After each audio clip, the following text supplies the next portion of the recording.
Happy New Year! So in November 2014, I decided I was only going to read books by women authors for a calendar year. I kept track on my Goodreads account, link down there, and I ended up reading 95 books by women in that time period, and it was great. I did read books for school that were written by men, and I also read comic books that were written by men, but if they were written by women, I counted them toward this goal. This was kind of the year that I got into comic books, so I didn't really want to limit myself that way. How was this possible without going bankrupt? My library card. So thank you, Mulberry Street Library Branch, for hooking me up with lots of books for 0 dineros. So, of the 95 books that I've read, 57 of them I gave a 5-star rating to. Is that because women are just better writers than men? Maybe. Is it because most of the books that I read after a recommendation from a friend? Maybe. Because I'm kind of a sap and I just tend to like things a lot. And as one friend suggested, there's a lot of grade inflation going on here. Again, maybe.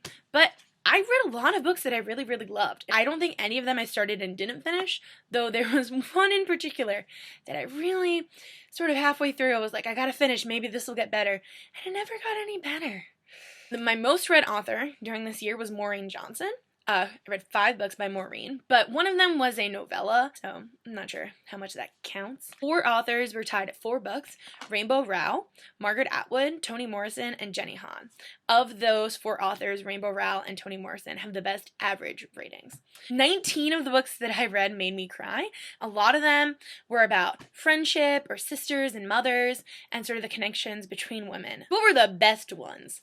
I already talked about Toni Morrison and Rowell, so excluding those 2 authors from the list, the 5 best ones, I think, were My Brilliant Friend by Elena Ferrante, which is the start of this, like, crazy book series about these, like, girls in Italy after World War II, and it's all about, like, the patriarchy and, like, Italy and, like, friendship and how, like, super complicated and amazing friendship can be. It was so good. LONGBOURN by Jo Baker, which is a reimagining of Pride and Prejudice from the perspective of the servants. I don't think I'm ever going to read Pride and Prejudice the same way again. Everything I Never Told You by Celeste was amazing. It's so good. Like, family secrets, murder mystery, all, like, wrapped together. It was really touching. I think that's one of the ones I cried at. DUMPLIN by Julie Murphy, which came out in September, which is a YA book about a fat teenager in Texas who enters her town's beauty pageant.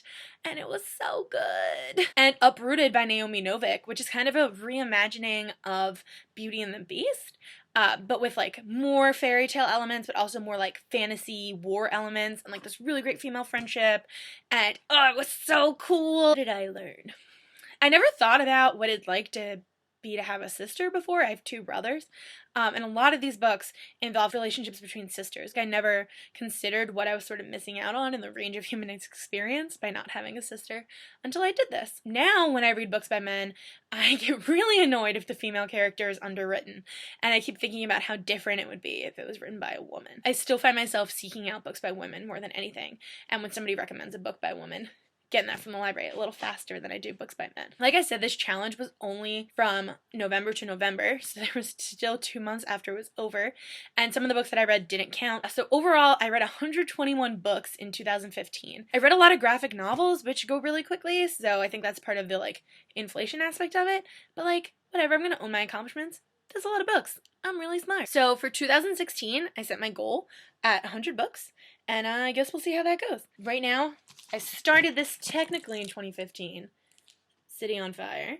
but as you can see, it's real long. So this will be my first book of 2016, and hopefully I'll finish it before it's due at the library in 4 days.